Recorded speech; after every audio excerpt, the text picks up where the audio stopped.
começou com o caiaque já tem bastante tempo, né? Acho que o caiaque no Brasil começou de verdade mais ou menos em 2008, 2009, que foi quando a gente começou a falar mais sobre pesca com caiaque através do Fórum Caiaque Brasil, né? E daí a gente começou a desenvolver mais as técnicas, começou a descobrir várias coisas novas, né, que a gente não conhecia nesses últimos 10 anos. E a gente vai aproveitar essa live para a gente poder relembrar essas coisas também e falar um pouco sobre a pesca com caiaque.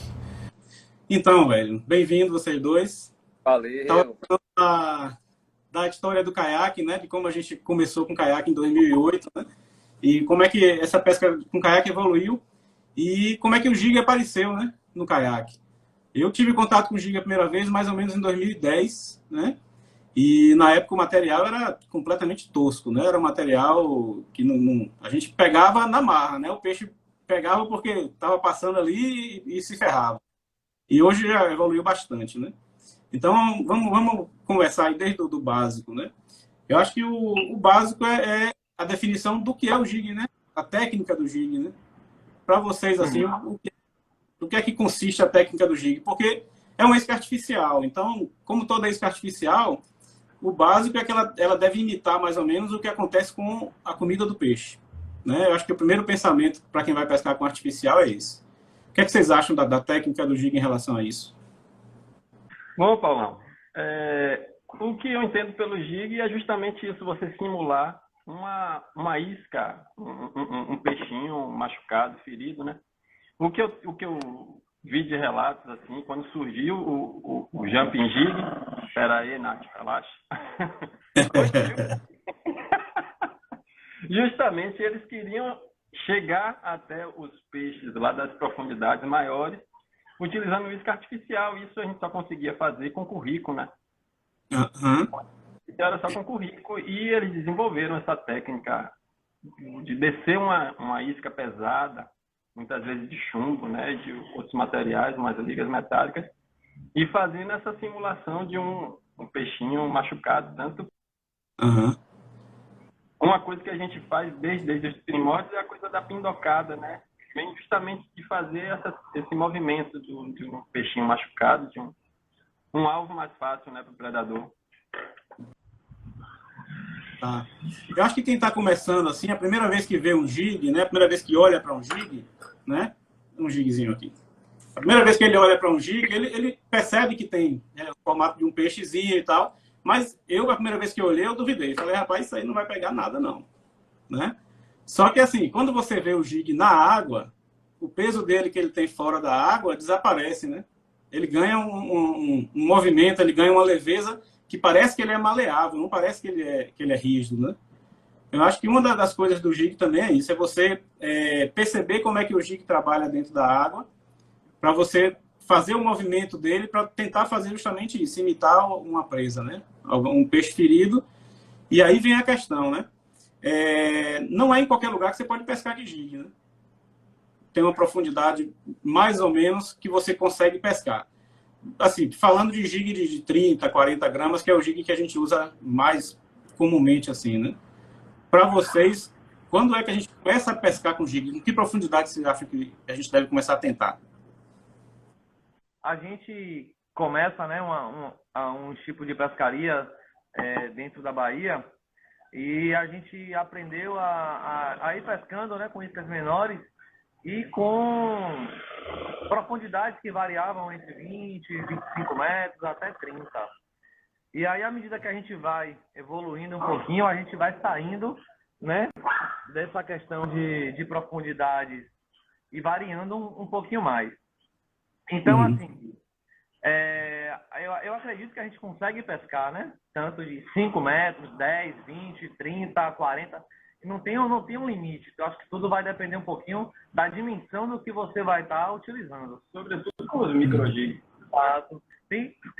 Existem muitas pescarias de robalo, inclusive, né? Que não é o nosso. Não é o meu forte, o de dog, mas o de dog é todo forte.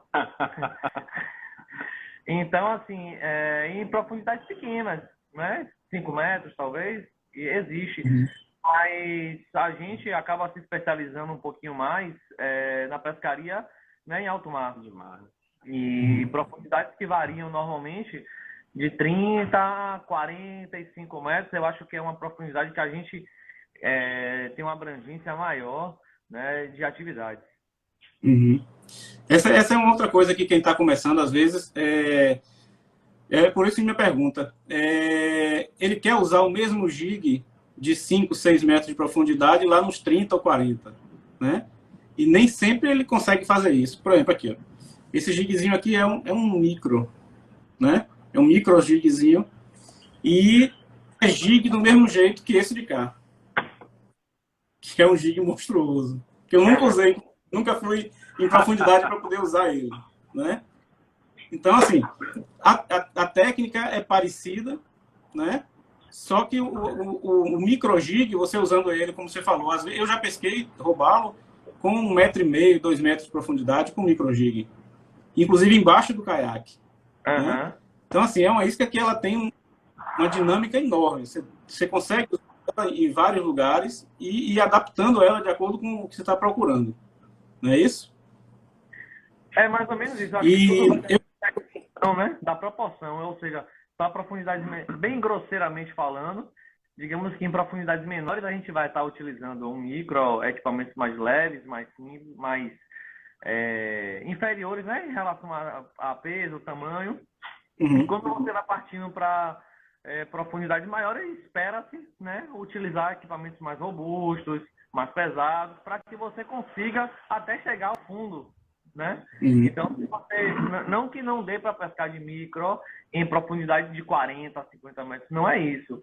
Dá para pescar. E, inclusive, pega muito. Exatamente. Pega muito. Num dia de peixe ruim, é bom descer um micro na profundidade maior. Às vezes o peixe está manhoso lá, Exatamente. ou então está pequeno para aquela isca que você está utilizando, e o micro faz um papel importante, né? É assim como é que você sempre vai conseguir trazer, né? Com Porque certeza. Tem isso, né? No micro tem isso.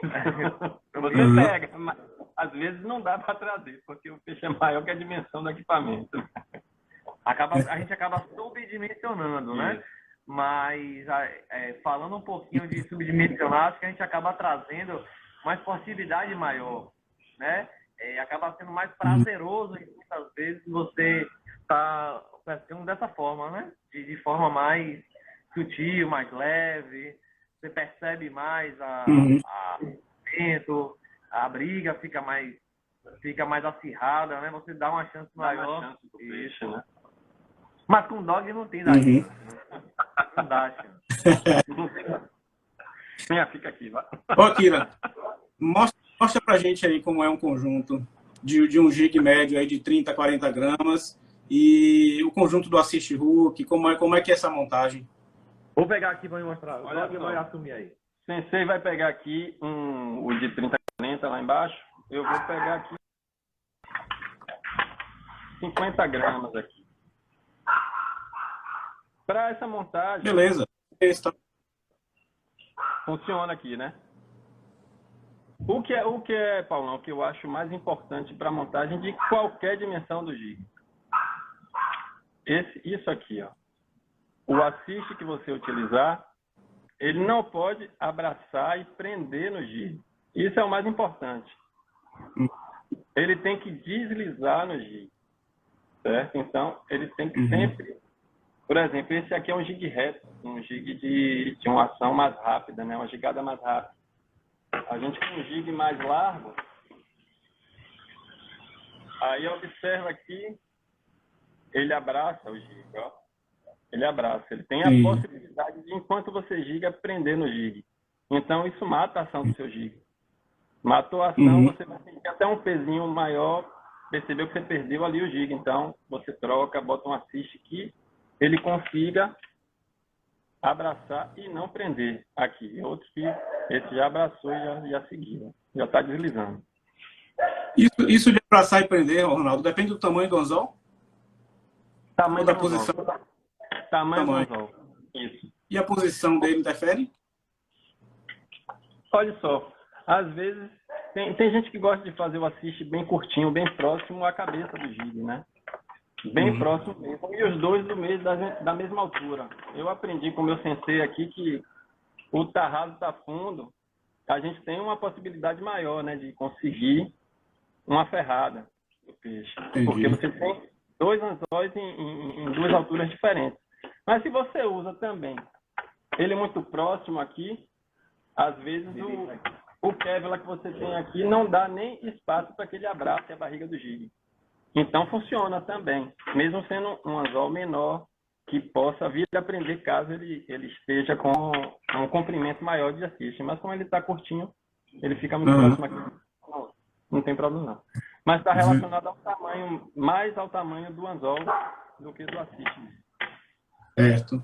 Como tem muita gente que nunca pescou de jig, mostra pra gente pertinho como é essa montagem do assist, do anzol, do Kevlar, do solid, do split. Vamos assim, beleza. Pertinho. Olha só, a gente trouxe aqui, deixa eu ligar aquela apaga-tela, vai, gente. Tem aqui algumas montagens nossas. Essa aqui mais simples, mais básica, mais direta. Essa já, como você gosta de chamar, com o Luiz Caldas, né? Que aqui que são esses esses brincos aqui, né? Esse aqui eu fiz, eu gosto de fazer esse aqui. Ah, você tem uma produtividade maior usando? Às vezes não, viu, Paulão? Às vezes não. Eu gosto de fazer, sabe? Eu faço o que eu gosto. Aí, e nas pesquisas, sempre vendo um pouquinho o pessoal de lá do Oriente pescando, eles usam muito. Aí o que é que eu faço? Eu uso aqui a lulinha, aquela lulinha que às vezes, que antes a gente colocava muito inteira, né? Eu não gosto de usar a lula inteira. Eu corto ela, boto tipo 2 perninhas. Isso aqui é glow, né? Tem uma visualização bacana. Esse aqui tá no montagem mais básica, aprendi com o meu sensei aqui. Não tem Luiz Caldas, mas a montagem perfeita é aquele nó 8. Isso numa outra situação é bacana até mostrar como é que é feito. E aqui está o Solid. Deixa eu chegar pertinho aqui, ver se vocês entenderam. O Solid, que é onde fica preso o Kevlar, tá? Nunca o Kevlar vai preso no split, que é esse aqui, ó. Que é a nossa importante atenção, porque inclusive eu já vi em loja de pesca eles vendendo assist hook e na ponta do Kevlar um split. Exato. Né? Um solid. O sentido disso aí, isso tem um sentido, né? Não pode ser no split, tem que ser no solid, né? Tem que ser no solid, porque a pressão fica no solid, né? O peixe não fica preso no jig, o peixe fica preso no anzol, que está preso no solid. Exatamente. A força que o peixe fizer vai toda para o solid e do solid vai para a linha. Vai para a linha principal. Vai para o líder e para a linha principal. Pelo jig, né? Não. Porque o jig é muito intenso, né? Então tem que ser um split de qualidade, né? Porque eu já vi split abrir só com a gigada mesmo, né? É uma modalidade de muita intensidade, muita força. Então, você fazendo aqueles movimentos ali, se não for um split, ele abre às vezes, viu? Tem que ter cuidado, né? A gente perde giga assim. Isso. Para a galera que está começando, né? A gente usa anzóis grandes, né? Para poder conseguir fazer a ferrada em peixe maior. Atado com uma linha chamada Kevlar, que é uma linha ultra resistente. Essa linha de Kevlar vai amarrada em um aro de metal, que a gente chama de solid ring, e esse aro de metal vai amarrado no líder, que é a linha de fluorocarbono, que a gente usa também em pesca de arremesso, pesca de pincho, né? E esse fluorocarbono vai amarrado no multifilamento, e aí todo o peso é distribuído nesse conjunto, né? Tem uma galera que não pesca de multifilamento, só pesca de mono, né? O monofilamento para o jig, ele é inviável, não é isso? Ou existe alguém que pesca de jig de monofilamento? Assim, é uma improvisação, né, talvez. Desde que você... Quando a gente imagina a pesca de jig, né, a pesca vertical, é esperado que você tenha um mínimo de elasticidade, né, no conjunto. Porque você passa a imprimir o movimento que você deseja, né? Então, você consegue né, utilizar o multifilamento, né, tenha essa dinâmica dele, né, trazer um movimento mais preciso, né, mais objetivo, mais direto, além de que você vai conseguir espessuras menores, né, na linha. Então, além de conseguir espessuras menores, você diminui o arrasto que a própria linha causa também na caída do jig, né? Então, a linha pode causar um arrasto, pode fazer uma chamada barriga, né? E dificultar o seu movimento. Então, assim, o multifilamento tem essa variação por isso, né? Essa recomendação, tanto por não ser, né, elástico e por também ser mais fino, para poder facilitar a caída do jig. Essa é uma outra questão, né? A galera que está começando quer usar linha de 60, 70 libras de multifilamento para poder garantir que vai tirar o peixe lá de baixo, vai remover a pedra, né? E muitas vezes acontece que a pescaria dele fica praticamente inviável, né? Como você falou, até esse jig conseguir chegar lá embaixo com essa linha, se tiver uma correnteza, uma coisa assim, a isca não vai cair no lugar que você planejou cair, né? Que aí é uma outra coisa que a gente vai falar mais adiante também. Que a questão do jig não é só você baixar a isca e ficar balançando lá embaixo, né? Tem uma técnica de leitura também, né? E aí mais adiante a gente vai falar disso. Então, qual é a linha que vocês usam assim para pesca de Baía de Todos os Santos? Qual é a espessura de linha que vocês usam, a libragem de linha de multifilamento que vocês usam? Falando de BTS, né, de Baía de Todos os Santos, eu acredito que uma linha de 30 a 40 libras já seja o suficiente para atender, né, a nossa pescaria. Até porque, né, como a gente conversou mais cedo, eu acho que a gente trazendo mais leveza para o nosso conjunto, a gente torna uma pescaria mais agradável, mais confortável, né, e mais esportiva. Então, a gente agrega, né, com isso, uma qualidade. Acredito que dentro da nossa Bahia, uma linha de 30 libras, 40 no máximo, vai de bom tamanho, né? A gente consegue ter boa produtividade, ao mesmo tempo boa segurança para trabalhar e brigar, né, com os peixes que a gente tem dentro da Bahia. Até um pouco menos, né, Sensei? Mostra Com esse certeza. kit aqui, aí o kit do micro. Você consegue utilizar, eu gosto de usar no micro um 0,16, então é 20 libras. Caramba! Eu não uso 0,16 nem para pegar roubalo. 0,16 no micro. Aqui tem um olinetezinho 3000, né? Tamanho 3000, uma linha de 15 libras, se eu não estou enganado. E que a gente, inclusive, se aventura a pescar no azul com ela. Não se assuste, não. É um conjuntinho muito bom para pescar na BTS, mas que traz a facilidade, né? E o conforto e leveza para trabalhar. Mas como a gente falou antes, não quer dizer que você vai ter 100% de sucesso aí para tirar o peixe, né? Porque assim, quando a gente fala de jig, uma coisa que eu sempre falo muito com a galera que está com a gente é que eu sou muito fiel, né? O que a gente faz a caída do jig. Então eu acho que vai determinar muito se você está com equipamento pesado, equipamento leve, é a sua caída. Se você faz uma boa caída, se você consegue manter ele na vertical e cair sobre o ponto que você deseja, você não precisa ter um equipamento pesado para atingir a região que você quer.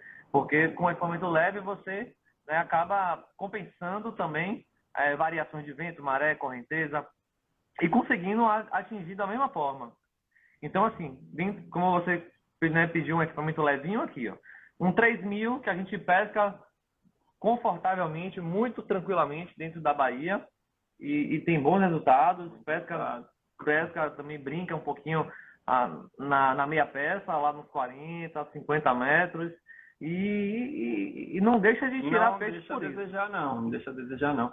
Depende muito, Paulão, eu acho assim, do peixe que você está como foco, né? Se você está atrás de um local que tem muito peixe de pedra, badejo e tal, o mestre dos badejos aqui do lado, Você está num local com muito badejo, lugar de peixe de pedra, você não vai descer um micro jig de jeito nenhum, né? Assim, para mim, o peixe nunca vai... vai ser o primeiro equipamento que você vai descer, nunca vai ser o micro. Você vai descer um equipamento mais robusto, um equipamento que lhe dê mais confiança, porque pode o peixe grande estar comendo ali. Aí, caso, na situação, você está tendo dificuldade, o peixe não está saindo, o peixe está com a boca fechada, vai diminuindo, vai botando mais levinho até chegar no micro. É porque eu já tomei estourão dessa forma, descendo micro de primeira e o bicho apanhou, já foi. Aí você não tem certo. Uma outra dúvida de quem está começando, né, muitas vezes. Qual é a resistência do líder que vocês usam? Normalmente, Bahia Todos os Santos. Vamos falar para quem está começando mesmo, né? Não é a pescaria lá de fora do Azul. Eu tenho mais ou menos uma relação que eu faço. Não tenho certeza se é a mesma que Dog usa, mas eu procuro usar mais ou menos assim, uma relação né, que me dá bons resultados. Por exemplo, se eu estou com a linha multifilamento de 20 libras, aí eu estou com um líder de 40. Se eu estou com um multifilamento de 30, eu estou com um líder de 50.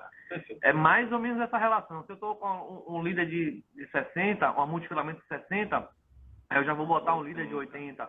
É mais ou menos a relação que eu faço, porque é mais ou menos uma relação de resistência mesmo, né? De proporção. À medida que eu vou aumentando a resistência da minha linha principal, do meu multifilamento, eu vou aumentando também do líder que a gente está utilizando. Uhum. Perfeito. Nada a acrescentar. Perfeito. Sem ser fora de série.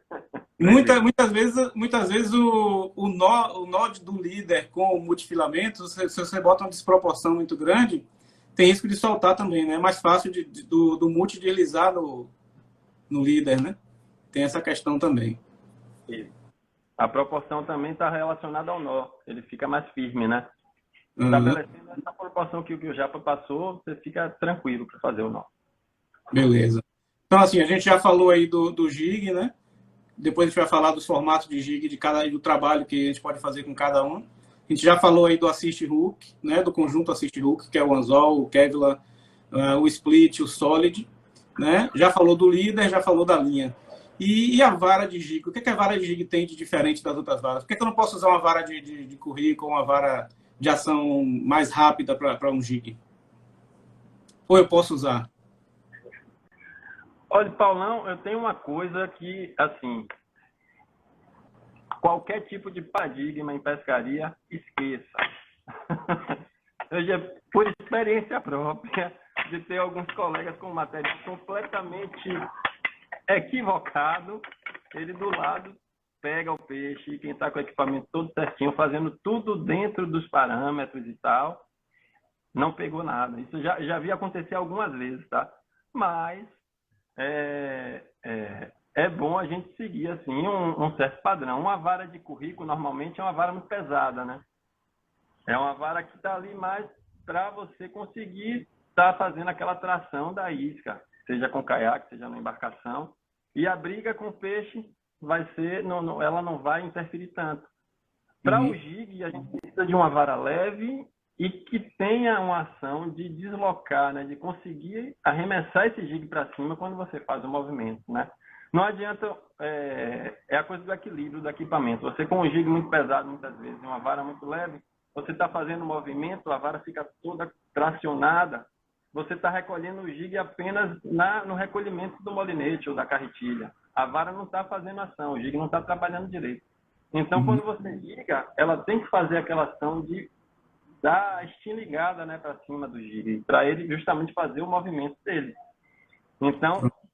Aí entra a questão, a primeira coisa que eu perguntei para vocês, né, da técnica do jig, que é a questão do papel que o jig vai fazer lá embaixo, ou que a gente imagina que ele está fazendo lá embaixo, né?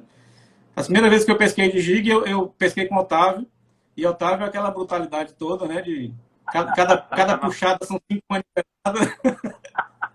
E aí eu comecei a pescar assim também, né? Eu fazia a musiquinha lá do 007 e mandava ver e batia cavalo, batia sororoca, e vamos lá, né?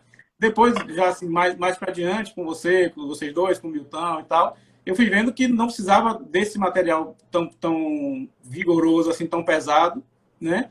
E que existiam alguns desenhos de jig que precisavam de um trabalho diferente, né? E aí, assim, na pescaria, eu acho que é o lugar que a gente mais aprende. Eu acho que live é massa, tá valendo, mas lá dentro d'água, né, você vendo o cara pescando, tendo resultado, e você ter a humildade de parar do lado, e se o cara for de gente boa, ele lhe mostrar o que ele tá fazendo, o material que ele tá usando, como a maioria faz, né? Eu acho que eu fiz 1 milhão de amizades com caiaque assim, né? Pescando com gente que eu nunca tinha ido pescar, e daí chega lá, conversa, e todo mundo geralmente é muito tranquilo, muita gente boa, e daí vai para o resto, né? Vai para a vida toda. E aí, assim, o que é que eu sempre pensei com o jig, né? Sempre imaginei que o peixe está lá de boa, no habitat dele, né? Rei do ambiente ali, o grandão, pegando todo mundo, comendo tudo quanto é peixinho, e aí, de repente, cai um míssil, né? Lá de cima, que aí cai lá no chão, e nessa queda, acho que já chama a atenção dele, né? Tanto que muitas vezes a gente perde o jig na queda, né? Na caída do jig, às vezes, um peixe, a sororoca no caminho já cata para ela, e a gente só fica na saudade. Como é o trabalho que vocês fazem do jig, quando o jig tocou lá embaixo, né? A gente não vai nem falar ainda da escolha do lugar para poder baixar o jig, depois a gente vai para esse ponto. Mas assim, você chegou no lugar, você acha que tem peixe, o jig chegou lá embaixo, o que é que vocês fazem assim? Qual é o movimento que vocês fazem lá embaixo, que vocês imaginam que estão fazendo lá embaixo, né? Para poder chamar a atenção do peixe? O que você falou aí de, às vezes, você está descendo o jig e já perde ele, é porque é uma característica dos jigs, né? Esse trabalho na caída. Então, quando você muda formatos, tamanhos, pesos, você tende a modificar o trabalho dele que ele desenvolve enquanto ele está caindo. Inclusive, às vezes, você precisa segurar na linha para descer o jig. Exatamente. Às vezes, você precisa segurar para poder impedir o trabalho do jig, para poder você chegar ao fundo e atingir o peixe que você quer, né? Como o Cachorrão falou mais cedo, às vezes você direciona o seu alvo. Eu quero pescar um peixe de pedra, eu não quero pescar o peixe que está lá na minha água. Então eu preciso que o meu jig chegue no chão para eu alcançar aquele peixe. Então, se o da meia água não deixar eu chegar, eu tenho que matar o trabalho segurando, soltando a linha devagarzinho, para que ele não seja efetivo, né? Na sua ação já no momento de descer.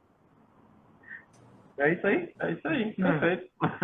Eu muita coisa comigo, assim, eu sempre que já largo o jig do lado do caiaque, eu já olho como é que ele está afundando. Quando a visibilidade está boa, eu já vejo como é que ele está afundando. Então, quando ele desce assim, eu dou uma travadazinha na linha, deixo ele reto, e aí ele desce direto, né? Você evita de você passar o que você queria para poder fazer a jigada, né? Ele chega lá embaixo mais rápido, mais fácil. E lá embaixo, bateu lá embaixo, e aí, o que é que vocês fazem? Olha, eu sempre indico uma pindocada. Meu primo, eu vi que tá aí, ó. Sem óculos é difícil enxergar o que a galera tá comentando e tal, mas eu já vi que meu primo pindoca tá aí, né? Drill, mestre da pindoca. Aí, quando o jig bate lá embaixo, acho que vale a pena dar aquelas pindocadinhas ali, sentir como é que tá.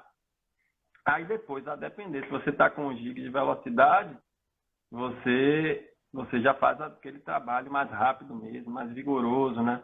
A lá Zóio, queridão Zóio. São variações, Então, por né? exemplo, Às vezes você recolhe rapidamente para tirar do chão logo, para impedir um enrosco também. Né? Então depende como você está caindo. Se você está bem vertical, você tem mais tranquilidade de trabalhar o jig na pindoca ou trabalhar mais no fundo. Se você percebe que está arrastando muito, e tentar pindocar ou tentar e manter, né, dessa forma, você vai acabar enroscando e prendendo o seu jig. Então o trabalho, o esforço vai ser muito maior para retirar ou até perdendo, né, o jig para a pedra, não para o peixe. Uhum. Então, por exemplo, aí entra a questão do formato do jig, né? Um jig com formato assim, mais esguio, é o biscoitinho de cavala, né? Esse jig cresce mais rápido. Né? Ele chega lá embaixo mais rápido. Quando você trabalha ele lá embaixo, ele faz o trabalho mais lateralizado, né? Quando você recolhe ele, ou ele já sobe direto. Já um jig com formato diferente, que é o jig do slow, né? Mais parecido com uma folha, O trabalho dele lá embaixo já é mais diferente, né? Então, esse tipo de jig aqui, como é que vocês trabalham lá embaixo? Eu uso muito pouco o slow. É o slow aqui, o mestre cachorro que tem as habilidades. O meu slow se tornou speed. Mas são variações, né? Como você disse, mesmo sendo o equipamento de slow, um jig de slow, você consegue empenhar e desenvolver, né, trabalhos específicos e diferenciados. Então, porque quando a gente fala assim, de técnicas e modalidades, é muito amplo, é muito abrangente. Muito amplo, O slow, mesmo sendo novo, há uma infinidade de variações. De no técnicas. próprio slow, né? Exato. Tem variações. Vou pegar uma isca aqui, vou te mostrar. Pega lá. Uma outra isca de slow parece a sua. O que eu acho bacana, Paulão, sem pensar em determinada técnica, é só aquela... Eita. Garrado.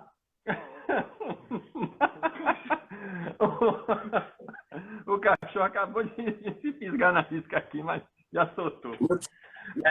O que eu acho bacana, para a gente ter uma noção geral, certo? Gigs retos,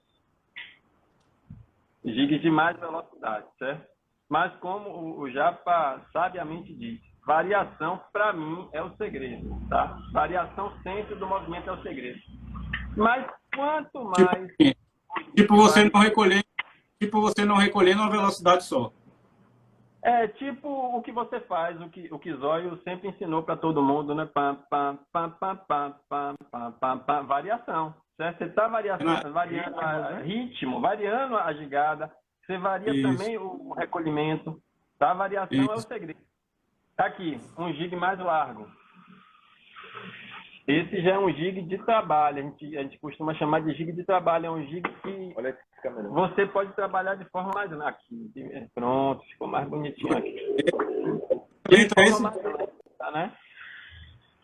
É costeleta esse? Esse é costela. Aí é do mestre, Lindão. Lindo, né? Lindão. Costela é jeitoso, é jeitoso. O mais, não é nem parecido com ele, mas assim, um pouco mais parecido é esse aqui. Esse aqui na BTS, ali na Penha, é fantástico esse giguinho aqui. Tá vendo? Mas já é um pouco mais largo. Aí você coloca um jig rápido ao lado. Aqui, é um jig reto, certo? Todo reto. Esse é mais um pouquinho, ele tem uma barriguinha. Então, quanto mais ele se expandir para os lados, você deve fazer um trabalho mais lento. Como o jig assimétrico que você mostrou, independente de slow ou não, o jig assimétrico, ele vai ser um jig muito errático. Então, se você soltar ele vai descer muitas vezes vibrando. Aí você faz um trabalho mais lento também. Você pode associar um pouquinho a uma folha, né? Isso. Algumas associações remetem a uma folha. Quando você vê uma folha caindo, ela é larga, então ela tende a cair mais lentamente no ar. Então é mais ou menos uma relação que a gente faz com o jig. Quanto mais largo, ele tende a ser mais lento e um jig de mais trabalho, né? Aí, como você estava falando de slow, eu trouxe só para ilustrar aqui, ó, um jiguinho que é de slow e é mais fino, tá vendo? É recomendado para slow, mas é um movimento mais rápido. Então, a gente não ficar muito limitado, né? A achar, como o Dog falou antes, não tem um padrão muito certo a seguir. Você pode utilizar equipamentos, variações, técnicas diferentes, né? Pode não ser a melhor forma, mas é o que está pegando. Aí você, exatamente, é encontrar, né? O que estiver pegando tá certo. Isso. Você tem que ter uma variedade razoável de jig na sua caixa, né? Não adianta você levar 18 kg de jig, porque é capaz de afundar o caiaque. Você tem que ter uma variação de 30 a 80, 70, 80 gramas, né? E nessa variação, umas cores que você acha que pegue mais, né? Eu, por exemplo, não tenho experiência boa com jig amarelinho e o verde, né? É mesmo. Assim, vocês pescam pra caramba, tem uma galera que pesca pra caramba, né?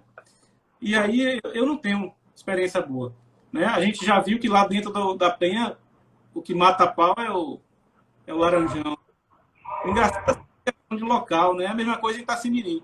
Você vai fazer currículo em Itacimirim, não bote isca prateada que você não vai pegar nada. Se você botar isca laranja, amarela, verde, o peixe bate. Por quê? Só ele que sabe, né? Para explicar. Vamos ver uma outra coisa.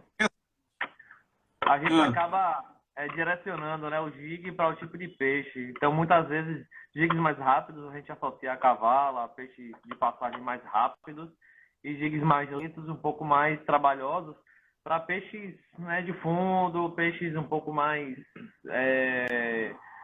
que procuram lugares mais que habitam aqueles lugares, aquela região, né? Então a gente acaba associando um pouquinho. Cores, por exemplo, para pescar guaraiúba, vai pegar que cor? Amarelo ou verde? Não tem? Guaraiúba é amarelo ou verde. E olha, é batata, Paulo. É batata. Entendeu? É batata. Eu gosto muito do jig rosa, um jig laranja. Aí você já tive embarcação pescando e a galera pegando com o amarelo ou com o verde. O rosa não pegava nada, o laranja não pegava nada. Botou o amarelo na hora que desceu. Já foi.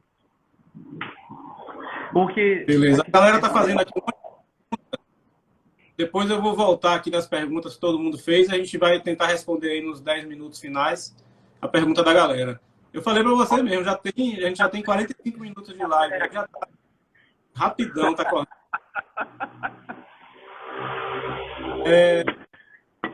Vamos tirar uma dúvida também, que eu acho que é a dúvida de quem está começando, né?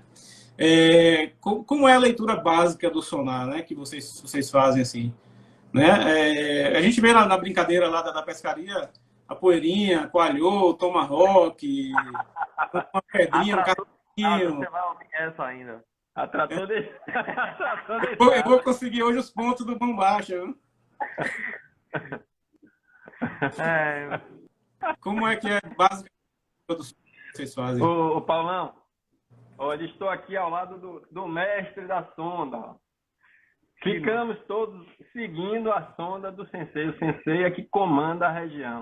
Pergunta a Nando, eu não vi, sem óculos está difícil, eu não enxerguei se Nando está aí. Mas pergunta a Nando quantas vezes ele arremessa o jig no caiaque do sensei. Até hoje eu tenho uma cicatriz aqui, ó, que o rei foi em mim. Rei gosta.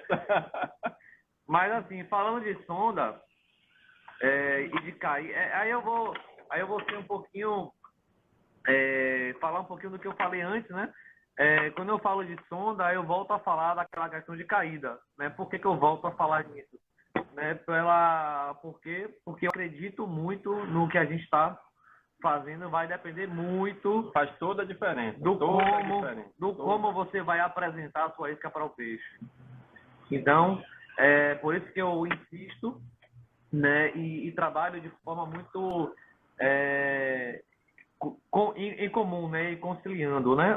Tanto a sonda com a imagem que eu estou visualizando com a minha caída no GPS. Então a gente cruza essas informações e busca, né? Muitas vezes estruturas. Né? Porque quando eu tenho estruturas, a gente espera que o peixe fique naquela região. Ele tem algo que chame a atenção dele. Isso. É um cardume no meio do nada, travou, acho que a imagem dele lá. Não, já... Quando você acha um cardume no meio e de repente some, e você dificilmente vai achar de novo. Isso acontece muito com o cardume de xarel, né? Cardume de bonito, passagem, xarel, albacora. Então, assim, a pescaria com jig, ela depende do cardume, né? Para onde o cardume tá indo e quem está indo atrás dele, que a gente consegue identificar isso na sonda, né? No padrão da sonda fica entre azul e vermelho o cardume, e quem está indo atrás dele são aquelas listas que vão passando, ou quando é um peixe maior, mais redondo, tipo xarel, ele consegue aparecer realmente o desenho do peixe maior, né? Na verdade, na pescaria com jig, você procura estrutura e não cardume. Normalmente, sim. Normalmente. Aí a gente volta um pouquinho para aquela questão do alvo, né? Quando a gente busca um alvo específico de peixe, a gente entende que nas estruturas a gente vai encontrar os peixes que a gente mais tem conseguido, né? São ciobas, badejos, esses peixes de pedra em si que a gente consegue, né, atingir bastante. Mas, inclusive, as iscas, né, que trazem as cavalas, os xaréus, os atuns, enfim. Então, quando a gente identifica as estruturas, fica mais fácil da gente poder atingir o peixe, né? Porque Zóio, que nós vai soltar. Zóio, lindão! Porque quando a gente tem alguma coisa que atrai, né? E que faz com que o peixe se mantenha naquele local. E a gente até brinca às vezes, né? Que quando a gente chega, é importante que a gente desça e gigue ao mesmo tempo. Desça junto, né? Gigue junto, né? Faça o trabalho em conjunto. Porque não adianta não, quem pega é ele. Porque muitas vezes a gente associa a primeira gigada, né, a primeira descida a quem vai pegar o peixe primeiro. Muitas vezes a gente faz essa associação porque, de fato, a gente mexe com o ambiente que estava, de certa forma, tranquilo, né? Então, a gente tá um ambiente lá em harmonia e, de repente, a gente joga um peixe e o outro começa a brigar lá embaixo. Então, a gente busca essas estruturas porque é onde o peixe tem uma referência, tem uma casa, tem uma moradia lá que ele vai estar esperando o jig descer. Badejão. Eira! Aí é sorte, é sorte. Uhum. E eu acho que o sucesso, né, da pescaria dos mão baixo, aí Dog está representando bem aqui você. Mão baixo, ó. Eu acho que o sucesso da nossa pescaria, né, não só pela nossa amizade, mas por todo o companheirismo que a gente tem, é a persistência. Então a gente não espera o peixe aparecer, não, a gente vai atrás dele. A gente chega a pescaria a rodar em média 16, 18 quilômetros, chegando até 22, 25 quilômetros em uma pescaria. Então eu acho que o nosso sucesso está muito, muito ligado a isso, né? Ao que a gente faz, ao esforço que a gente empenha para poder buscar o peixe. A gente chega a bater, sei lá, 50 pontos em uma pescaria, imaginando que nosso deslocamento é super lento. Isso. Né? Mas, ao mesmo tempo, a gente consegue mapear bastante, conhecer variações, né? De pontos que pegam na enchente da maré, pontos que comem na vazante. Isso é importante, né? Às vezes a gente passa pelo ponto, está em determinado horário da maré. A maré está de vazante, você não pega nada. Você passa na enchente, o ponto está ali fervilhando, né? Coalhado. Que você faz a pescaria ali em 10 minutos. Assim como tem aquele ponto que a gente sabe que a gente só vai passar na volta. Sabe que só vai passar na volta. Deixa esse ponto pro final, porque ele só come no final. Então a gente vai conhecendo, né? Na medida que a gente vai pescando e vai... Eu não vou entregar não, viu, galera? Peraí. Zóio falou uma coisa certa. A gente traça o rumo, às vezes. Não, vamos sair bem cedo. Sai no escuro, em Itapuã e tal. Sai bem cedo para chegar logo no ponto. Aí passa antes de 300 pontos. Porque, né, você passa a ver ali a poeirinha, você vê um cardominho e tal. Ó, essa pedra tá bonita. Desce o gigue. Termina chegando lá bem depois. Perfeito. Costeleta pediu aqui no começo para você imitar de novo o peixinho ferido. É o quê? Repita. Costeleta pediu para você imitar o peixinho machucado aqui de novo. Ele quer gravar. Não leve muita sério, não, que ó. Ai. Vamos lá. Deixa eu ver aqui. Lica está perguntando, Chico da Lica Sport está perguntando, dos jigs simétricos, qual é que vocês usam mais? Dos jigs simétricos. Dos simétricos, né? Então a gente, por exemplo, aqui é um jig simétrico. Veja que ele é rápido. É um excelente jig, eu diria que é um jig coringa. Né? Esse aqui é um jig de 75 gramas. É fácil, né? Glow, fácil trabalhar, né? Fácil trabalho. Você pode trabalhar ele rápido, curtinho, lento, amplitude grande, amplitude pequena. Então vai depender um pouquinho, mas tudo depende do momento. Depende do dia, do peixe, da atividade dele, como é que ele está. É um modelo clássico, né, Sensei? Esse aqui E assim, uma coisa que eu queria destacar, o Sensei falou do Glow, Glow, mas uma coisa importante é cores UV, sabe? A visão do peixe está muito relacionada a cores UV. Então, hoje, o glow associado ao UV, aqui, eu acho que faz uma grande diferença numa pintura de jig, sabe? E uma grande diferença na sua produtividade. Né? Tem um vídeo que é clássico, né? Que... Sempre crendo muito no holográfico, né? Isso. Tem um vídeo clássico disso, né? Com... Ele... O som tá travando aí. Ou totalmente... tem que estar os dois juntos, sabe? Entendi. Tem um cara aqui que joga futevôlei que tá perguntando se a cerveja ajuda na gigada. Se o nada aí fica mais errático. Verdade, não. Esse cara, por acaso, é meu vizinho, ele deve estar na janela ali, olhando pra gente. Ele é safado. Eu não tenho dúvida nenhuma que acaba nos ajudando, porque acho que faz com que a gente faça um trabalho mais errático, inclusive.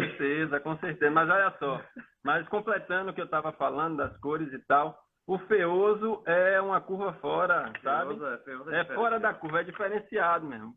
Feoso Ney, é diferenciado, meu irmão. Esse aí é campeão em qualquer situação. Esse aqui eu nem uso para guardar. O meu tá guardado, para eu não perder para os cavalos.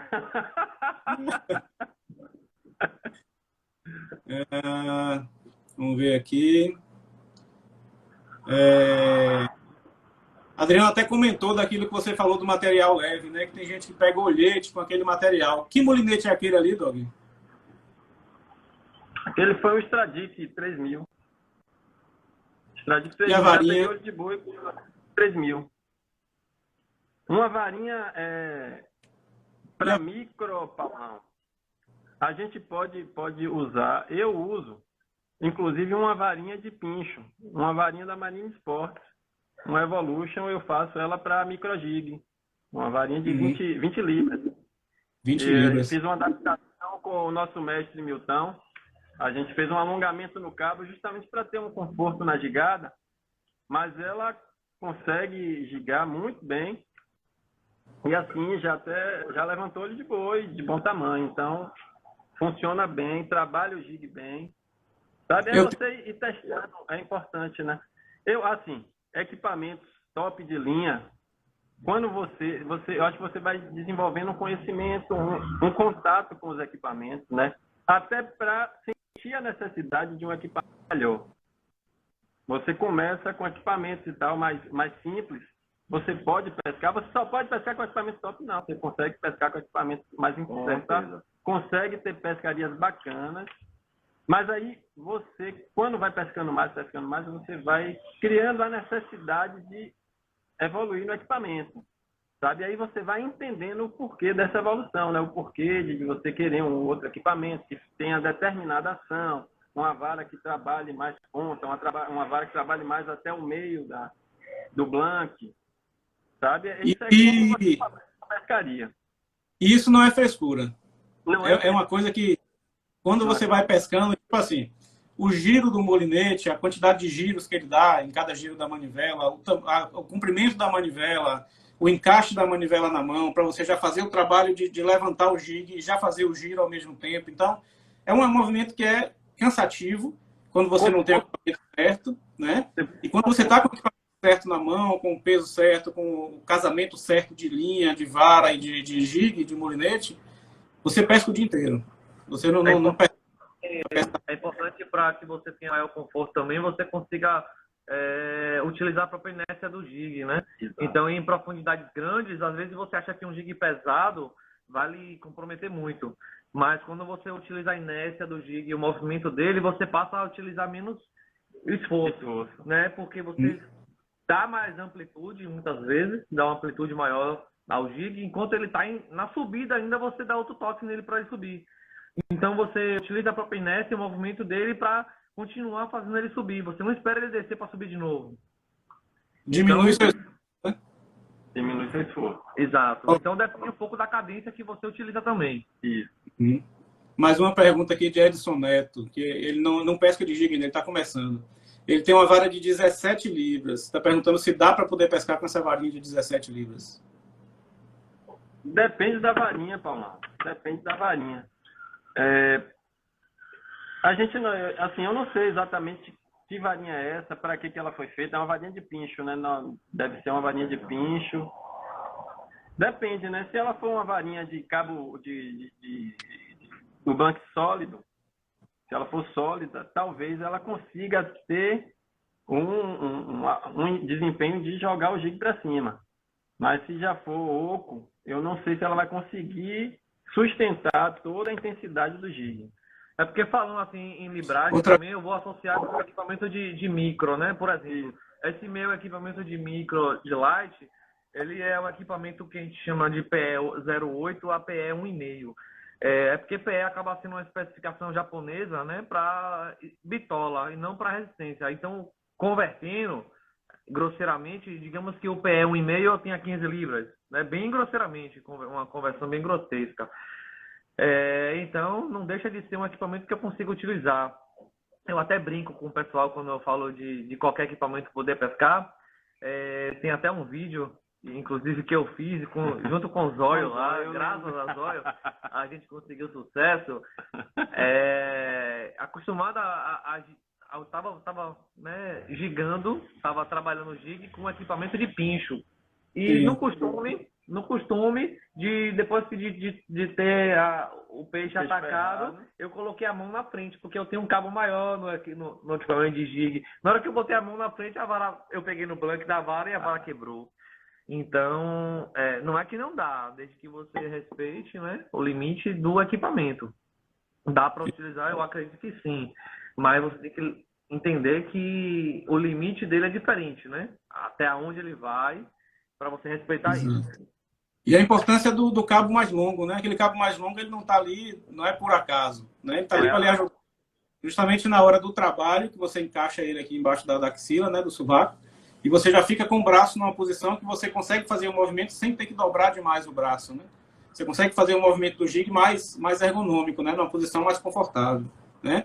E na hora da ferrada, a mesma coisa. Na hora que você ferrou, ele faz a alavanca ali também e você consegue manter a mão na distância boa ali no molinete e não avança demais para a ponta da vara, porque você quebra a resistência da vara, né? E aí a importância maior é que a vara seja adequada. Dá para gigar? Dá. Qualquer vara dá para você gigar. Agora, se o trabalho lá embaixo da isca vai corresponder ao que você está fazendo aqui em cima, é uma coisa. E na hora que o peixe pegar lá embaixo, como é que você vai tirar ele lá de baixo também é outra coisa, né? Eu já vi gente gigar com a mão, para falar a verdade. Gigar com a mão e pegar peixe. De verdade.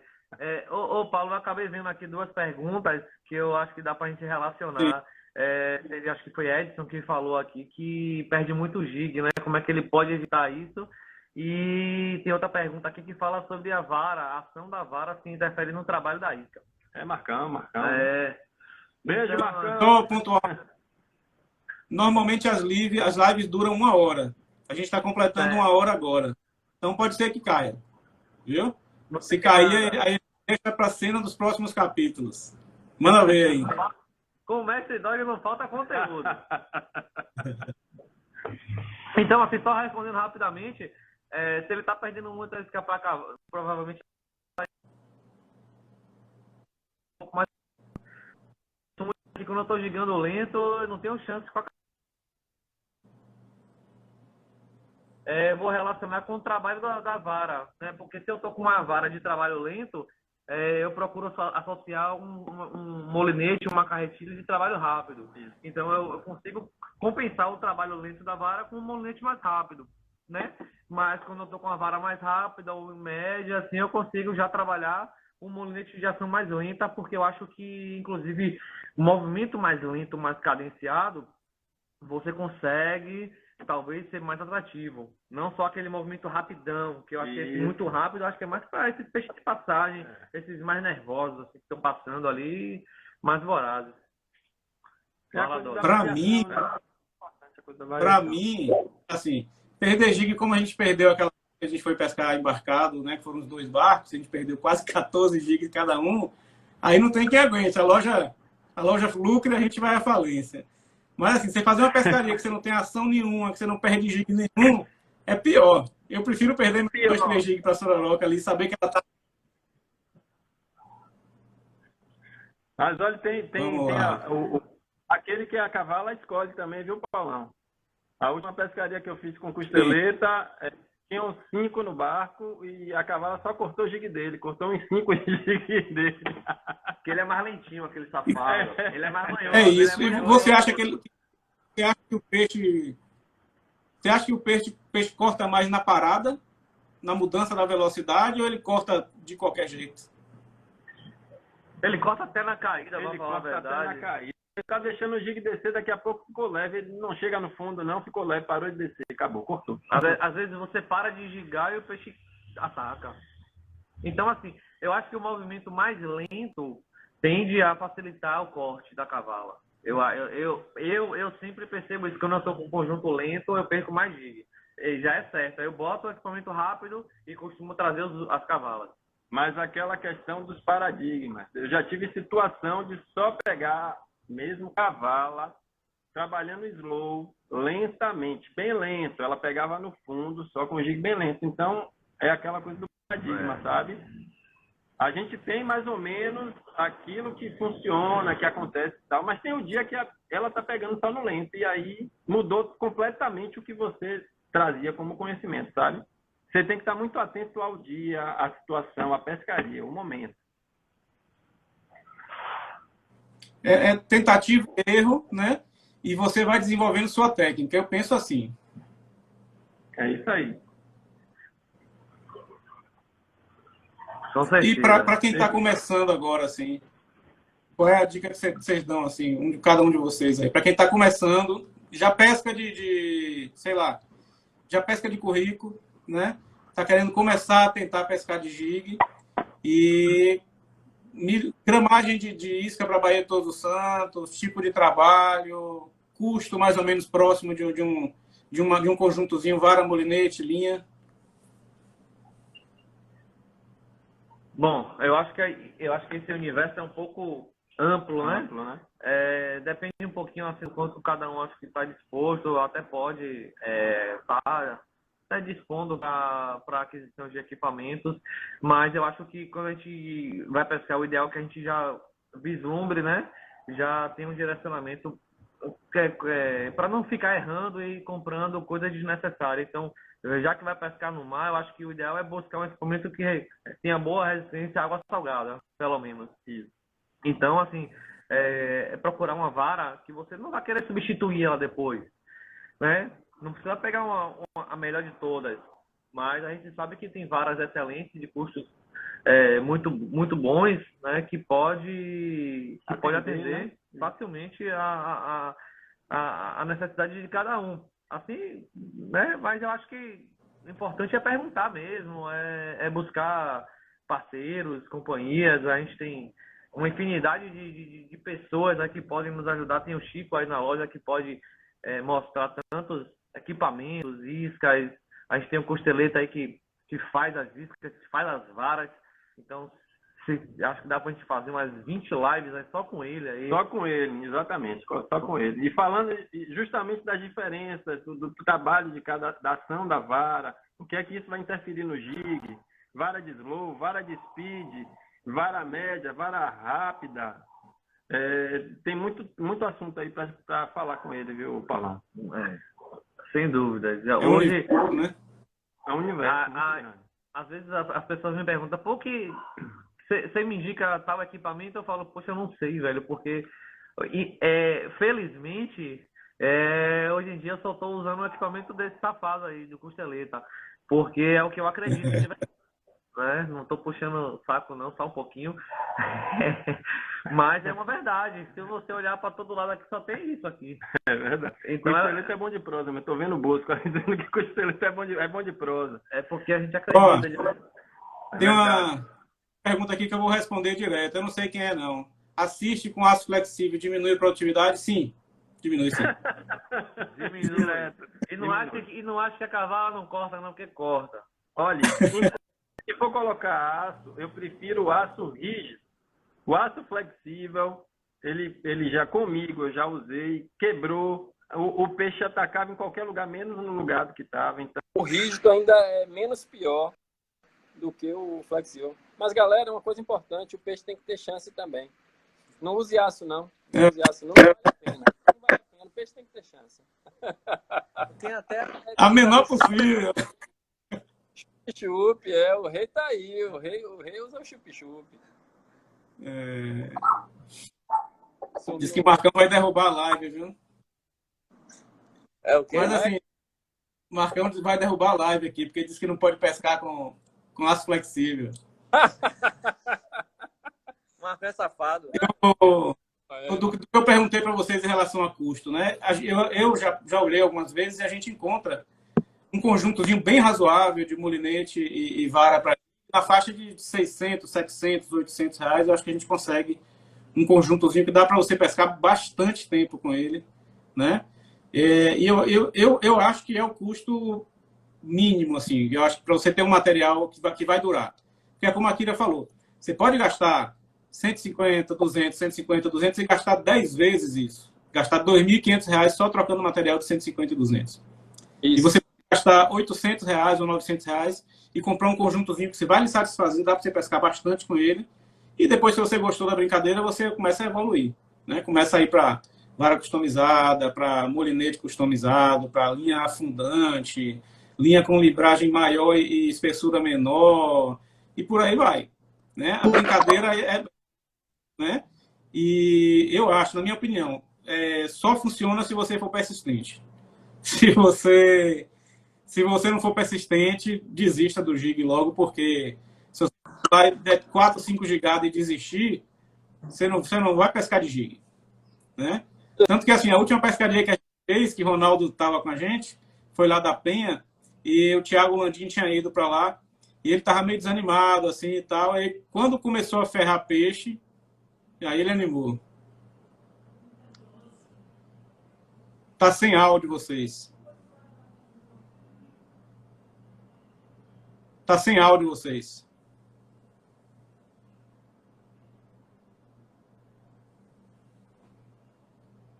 Ficou sem áudio, vocês. Não sei se é só para mim.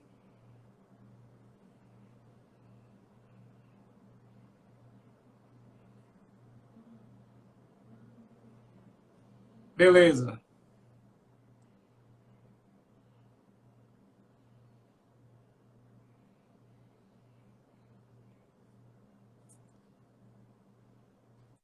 Agora. Fala aí, Paulão, pra gente ouvir. Abriu o áudio. Agora vou. Sumiu de novo. Sumiu. A gente está ouvindo agora, tá ouvindo? A gente tá ouvindo. Voltou. Tem umas perguntas aqui, viu? Fernando está perguntando aqui qual é a trilha sonora da pescaria do Japa. O nível mais baixo, que eu acho que é a trilha sonora.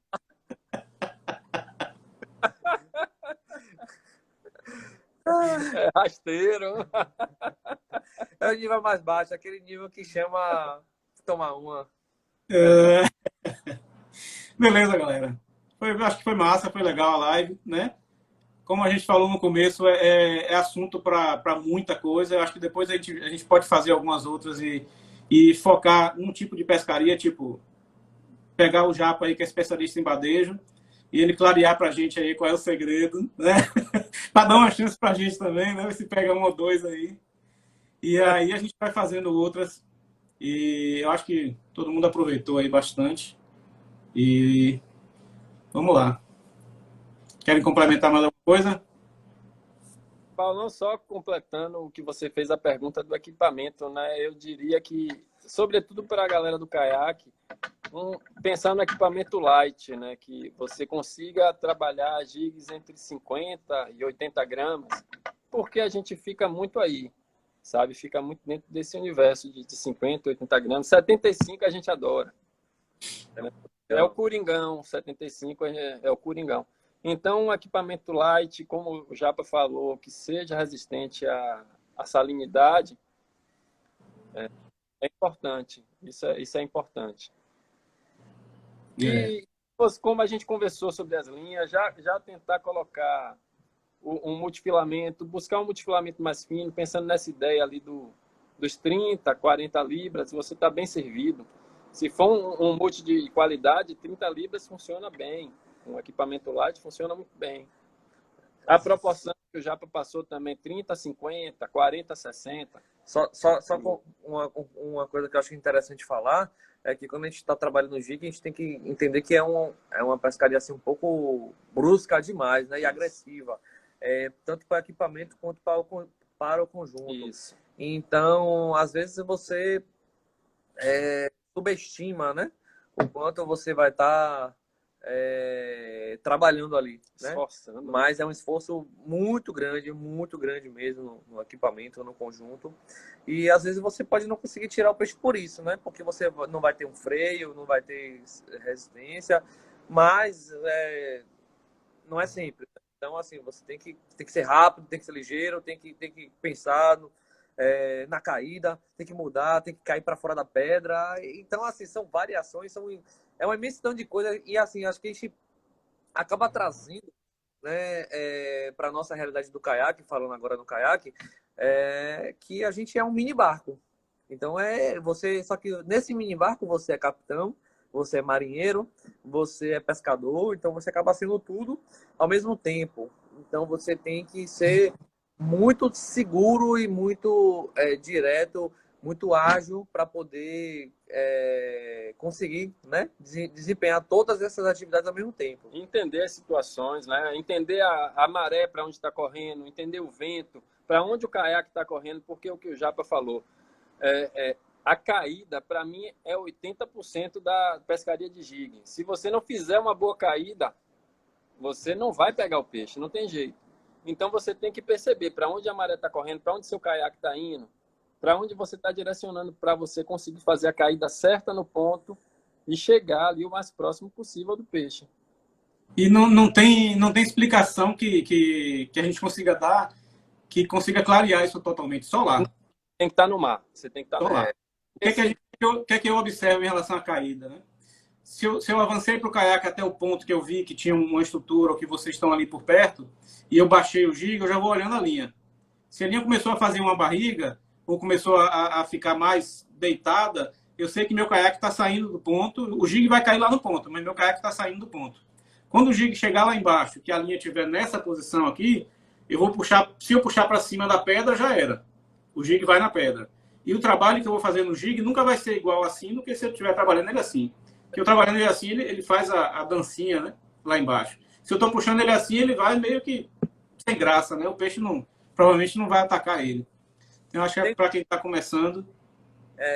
Sobre a caída do que você falou, aí você aprende técnicas, né? Você aprende formas de compensar, né? Essa variação. Você pode ou pedalar ou remar, depende da sua condição, como você vai estar, né? Então, você às vezes precisa compensar ou o vento ou a maré.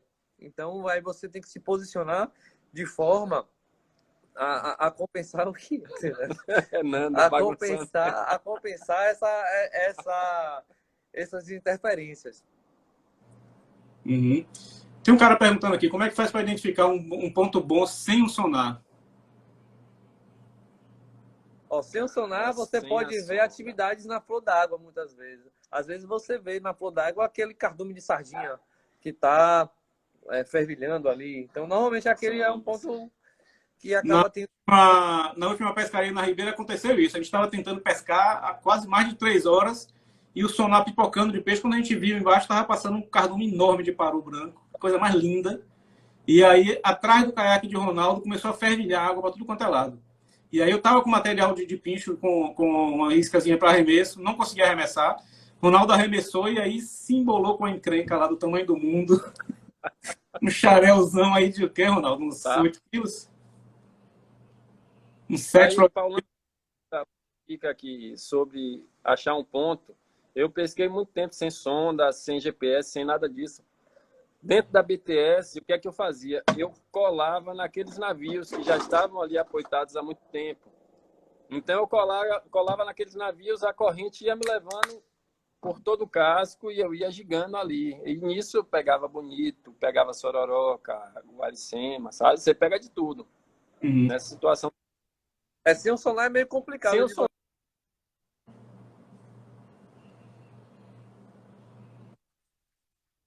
O que acontece, a gente até conversou no grupo hoje com o Laércio, às vezes você vai na caída e vai testando.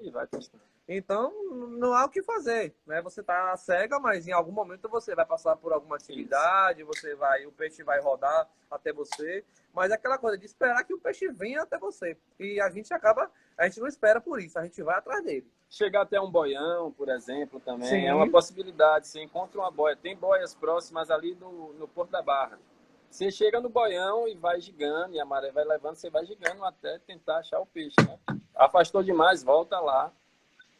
Porque Eu já fiz uma Eu pescaria. já fiz isso no Porto da Barra algumas vezes, de subir no Currico até o Man ali, mais ou menos, aí sai um pouquinho mais do Areião ali, já pega uma profundidade de 15 e deixei a maré vir me trazendo e vim ali na Pindoca e já peguei algumas vezes peixe por ali.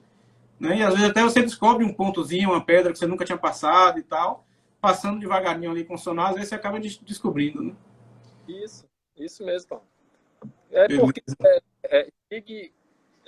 eu tenho um capitão chamado Tuba, ele é até do Pesca Companhia. Ele, logo nos primórdios, que eu estava começando a estudar sobre jig e tal, me interessar, ele falava justamente isso: olha, sem uma sonda, sem encontrar o peixe na sonda, eu não desço meu jig.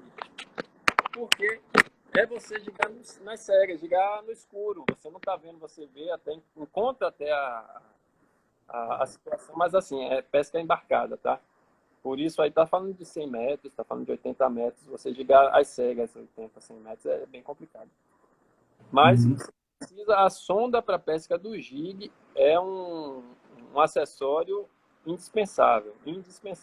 Às vezes você tá a 10 metros, 15 metros você tá de onde está o peixe. 5 metros. O peixe não vai pegar. Às vezes ele tá lá na loca dele, na pedra dele, mas você tá chegando na areia.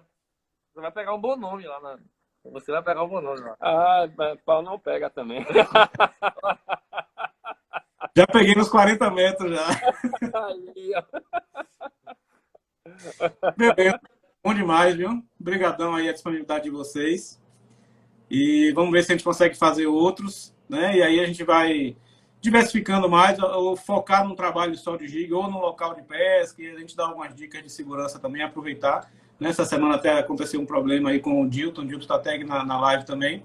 E a gente está ajudando, orientando em relação à segurança, em relação à correnteza, em relação à leitura do mar, que eu acho que essas coisas são importantes para o esporte da gente, porque muitas vezes a gente vai em dupla, ou em trio, ou às vezes sozinho, e a gente tem que ser, primeiro, autossuficiente, e segundo, tentar ajudar quem está lá também, né? A gente tem que saber se socorrer e ter ainda alguma coisa para oferecer para quem precise. Né? Para quem vai para o mar, eu acho que a teoria é essa aí, o pensamento é esse aí. Para quem está começando, é colar na galera, ter humildade, perguntar e vai aprender desse jeito. Muito mais do que assistindo live, do que assistindo no YouTube. É mais lá no tete-a-tete ali no mar. Beleza? Obrigadão para vocês. Valeu. Um beijo. Beijo com baixa, favorito. Mão baixa, lindões. Só vocês aí, ó. Faz o coração aí, porra. Coração, pera aí, pô. Tô com a mão no copo. Beijo, galera. Valeu. Valeu, Paulão.